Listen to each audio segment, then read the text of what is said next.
Malayalam big boss season 7 ലൈവിൽ ഇപ്പോൾ നമ്മുടെ ആദിലയും അതേപോലെ തന്നെ ശൈത്യയും കൂടെ സംസാരിച്ചുകൊണ്ടിരിക്കുകയാണ്. അപ്പോൾ ആദില ശൈത്യനോട് ചോദിക്കുകയാണ്, നീ ഇവിടുന്ന് പുറത്തിറങ്ങിയതിന് ശേഷം നമ്മളെല്ലാം പുറത്തിറങ്ങിയതിന് ശേഷം നമ്മളുമായിട്ട് ഫ്രണ്ട്ഷിപ്പ് വെക്കുമെന്ന് ചോദിക്കുന്നുണ്ട്. ആ പിന്നെ ഞാൻ വെക്കാതെ നീ എന്താടി അങ്ങനെയൊക്കെ പറയുന്നത്? എൻ്റെ അമ്മയും അച്ഛനും ഒരു പാവമാണ്. പിന്നെ എനിക്ക് ഈ ഫ്രണ്ട്ഷിപ്പ് എന്നൊക്കെ പറയുന്നത് ഭയങ്കര സംഭവമായിട്ടാണ് ഞാൻ കാണുന്നത്.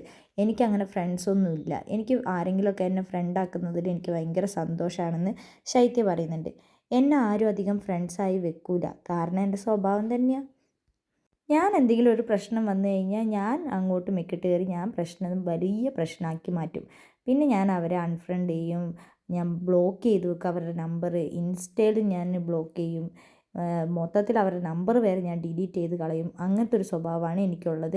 എനിക്ക് സോഷ്യൽ മീഡിയയിലൊക്കെ നല്ല നെഗറ്റീവൊക്കെ എനിക്ക് കുറേ വന്നിട്ടുണ്ടായിരുന്നു. ആ കമൻറ്റുകളൊക്കെ എൻ്റെ അമ്മയാണ് വായിച്ചുകൊണ്ടിരിക്കുക. അമ്മ അതൊക്കെ ഉള്ളിലേട്ട് അങ്ങോട്ട് എടുക്കും. എനിക്ക് പിന്നെ ഒരു കുഴപ്പമില്ല. ഞാനിവിടുന്ന് പുറത്തിറങ്ങിക്കഴിഞ്ഞാലും ഞാനൊന്നും കമൻറ്റൊന്നും ഞാൻ നോക്കാൻ നിൽക്കില്ല. പുറത്തിനി എന്തൊക്കെയാണോ ആവോ സംഭവിക്കുന്നതെന്ന് ഒരു പിടുത്തമില്ല. എന്താണെങ്കിലും എനിക്ക് ഒരു കുഴപ്പമില്ല. എന്താണെങ്കിലും അവൾക്കിപ്പോൾ സന്തോഷമായല്ലോ, എനിക്കത് മതി എന്നാണ് ശൈത്യ ആതിരനോട് പറയുന്നത്.